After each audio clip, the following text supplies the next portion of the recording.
السلام علیکم ناظرین، آج میں آپ کو 6 ایسی وجوہات بتاؤں گا جن کی وجہ سے لوگ اکثر ڈپریشن میں چلے جاتے ہیں۔ ڈپریشن ایک ماڈرن بیماری ہے۔ ہمارے بڑے انٹرنیٹ استعمال نہیں کرتے تھے، ان کے پاس سمارٹ فون نہیں ہوتا تھا۔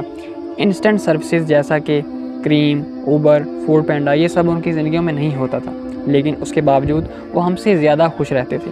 آج ہمارے ماحول اور لائف سٹائل میں 6 ایسی چیزیں آ چکی ہیں جن کی وجہ سے ڈپریشن ریٹس ورلڈ وائڈ دن بدن بڑھتے چلے جا رہے ہیں۔ یہ 6 وجوہات کون کون سی ہیں، آئیے بات کرتے ہیں۔ سب سے پہلے جسمانی سرگرمیوں کی کمی۔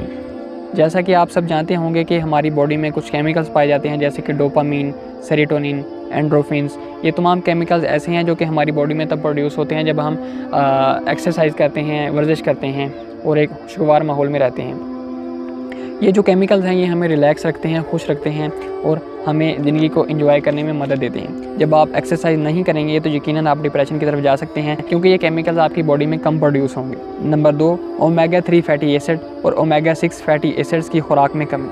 ہمارا جسم انہیں نہیں بنا سکتا۔ یہ ایسے فیٹی ایسڈز ہیں جو کہ ہماری باڈی میں نہیں بن سکتے اور یہ ہمیں خوراک کے ذریعے لینے پڑتے ہیں، جو کہ گرینز، سیڈز، پلانٹس، جانوروں اور مچھلیوں میں پائے جاتے ہیں۔ یہ انفلیمیشن کو روکتے ہیں اور کینسر، الرجیز، دل کی بیماریوں سے بھی بچاتے ہیں۔ اس لیے آپ اگر ان کو اپنی لائف میں ایڈ کریں گے تو یقیناً اس سے آپ کو ڈپریشن میں کمی دیکھنے کو ملے گی۔ The next thing is sun light.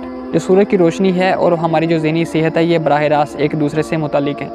جیسا کہ آپ کو ایکسپیرینس ہوا ہوگا کہ جیسے ہی ہم کسی ڈارک پلیس پہ جاتے ہیں تو ہم تھوڑا سا ڈپریس فیل کرتے ہیں، اور جیسے ہی ہم کسی ایسی جگہ پر جاتے ہیں جہاں پر روشنی بہترین ہو وہاں پر ہم خوش ہو جاتے ہیں۔ اس لیے آپ خوش رہنا چاہتے ہیں تو آپ کو خود کو ایک روشن ماحول میں رہنا ہوگا۔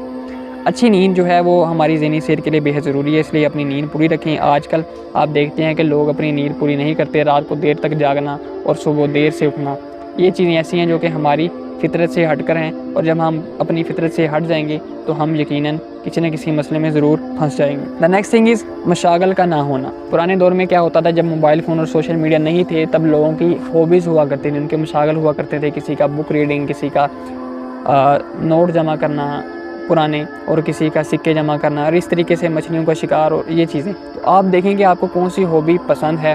مثال کے طور پر باغبانی، گارڈننگ آپ کو پسند ہے تو آپ اپنی ہابیز میں زیادہ سے زیادہ ٹائم سپینڈ کریں اور ان میں خود کو انگیج رکھیں۔ جب آپ فارغ ہوں تو یقیناً آپ خوشگوار رہ سکیں گے۔ اس کے بعد ہے جی معاشرتی تعلقات اور گھریلو تعلقات کا کم ہونا۔ تو اس لیے آپ اپنے گھر والوں کے ساتھ، اپنے دوستوں کے ساتھ، اپنے ارد گرد کے لوگوں کے ساتھ اچھے ریلیشنز بنائیں، اور جب آپ انسانوں میں ٹائم سپینڈ کریں گے تو یقیناً آپ کو اپنے مسائل کے جو ہے نا وہ حل دیکھنے کو ملیں گے۔ جب آپ چیزوں سے محبت کرنے لگیں گے تو آپ کو یقیناً ذہنی مسائل کا شکار ہونا پڑے گا۔ تو ان چیزوں کے اوپر فوکس کریں اور اپنی لائف کو بہتر بنانے کی کوشش کریں۔ جزاکم اللہ خیرہ۔ السلام علیکم۔